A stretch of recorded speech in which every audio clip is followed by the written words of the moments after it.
São Paulo, Vitória Abel. Estamos em contato com o Tiago Badaró, advogado especialista em direito condominial. A gente vai conversar agora sobre o fechamento das áreas comuns dos condomínios durante a pandemia. Boa tarde para você, Tiago, tudo bem?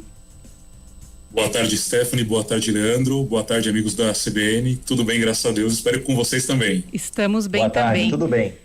Hoje, há mais de um ano de pandemia, ainda paira a dúvida entre os síndicos de que medida adotar com relação à utilização das áreas de convívio comum e os demais protocolos que devem ser respeitados pelos moradores. Eu não moro em condomínio, Tiago. Leandro, acho que mora.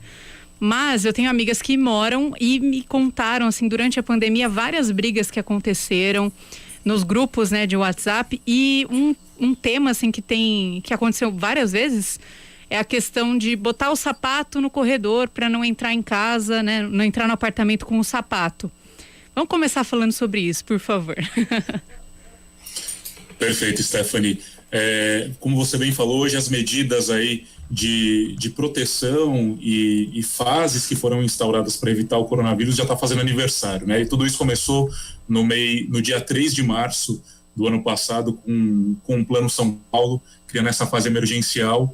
E esse tipo de medida até hoje causa muita confusão dentro dos condomínios, principalmente nessas pequenas práticas, a exemplo da questão de colocar sapatos do lado de fora das áreas comuns ou dos corredores das unidades. Isso tudo depende muito do condomínio.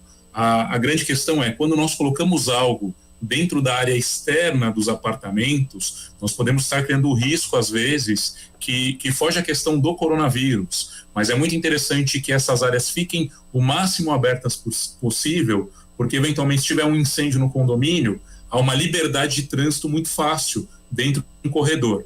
Então, a gente tem que pensar que existem outros problemas além do Covid-19 que podem impactar, sim, o condomínio. É exemplo de um incêndio que pode acontecer.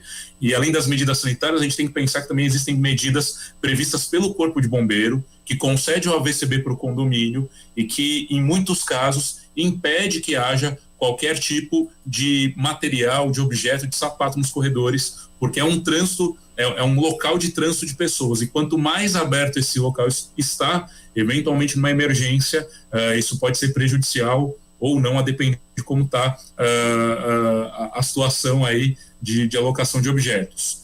A gente sempre pede que seja recomendado a consulta à convenção do condomínio para entender se há a possibilidade ou não de alocação do objeto, do sapato, e quando não, a conversa com o síndico ela tem que ser feita imediatamente para não ter nenhum risco. Uhum. Entendido. E eu queria saber do senhor como é que fica a questão do uso da máscara, né? A gente sabe que é uma obrigação, é importante demais para evitar o contágio, só que a gente nota que às vezes no trajeto, no caso daqueles condomínios que as pessoas têm que descartar o lixo num determinado local, a pessoa desce pela escada ou pelo elevador com um saco de lixo, né? Eu queria entender, a pessoa que não usa máscara, ela pode ser punida, isso depende, como é que fica isso, como é que ela pode ser comunicada, isso é passível de sanção? Acho que é mais complexo do que só avisar a pessoa, né? Leandro, o que a gente vem instruindo nossos clientes com relação à utilização de máscaras é que façam uma assembleia para determinar que essa seja uma prática passível de punição. E por que isso? Por incrível que pareça, os condomínios eles vivem sob a égide de leis, que é a convenção e o regimento interno.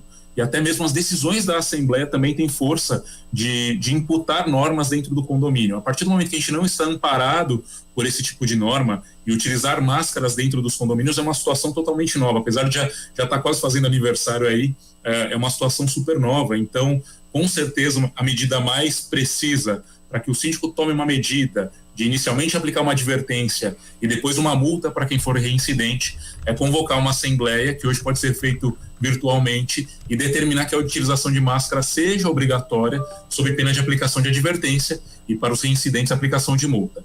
Se não há essa possibilidade, a gente tem que pensar que hoje, evitar a propagação do coronavírus é uma questão de caráter sanitário.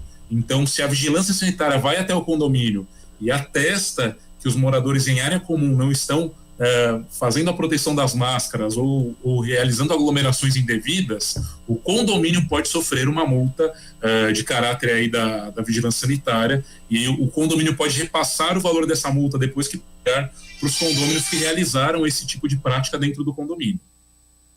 E você acha que a flexibilização entre o fim de 2020 e o início desse ano, seguida agora da piora da pandemia, isso confundiu ainda mais a cabeça dos moradores dos condomínios? Totalmente, Stephanie, porque inicialmente nós ficamos numa fase em que houve uma restrição muito grande de utilização de áreas, depois houve um afrouxamento, e agora com a piora de casos a gente vive novamente numa situação em que temos que ficar enclausurados, ainda que pelo bem comum, novamente. Então esse permite, proíbe, libera, acaba com certeza trazendo não só a confusão, como uma insatisfação dentro dos condomínios, né? Então é uma situação que realmente vem se agravando, esse descontentamento de áreas dentro dos condomínios. Entendido. Thiago Badaró, advogado especialista em direito condominial, obrigado por falar com a gente aqui no Estúdio CBN, trazer esse panorama, né? Que, como você falou, já faz aí aniversário de 1 ano, a gente está nessa situação da pandemia, mas as dúvidas ainda surgem e por isso a gente te chamou aqui. Obrigado por responder as nossas dúvidas. Eu agradeço a todos, uma boa tarde e mais uma vez se cuidem, pessoal. Até a próxima. Sem dúvida. Muito obrigado, a gente agradece então o Thiago Badaró.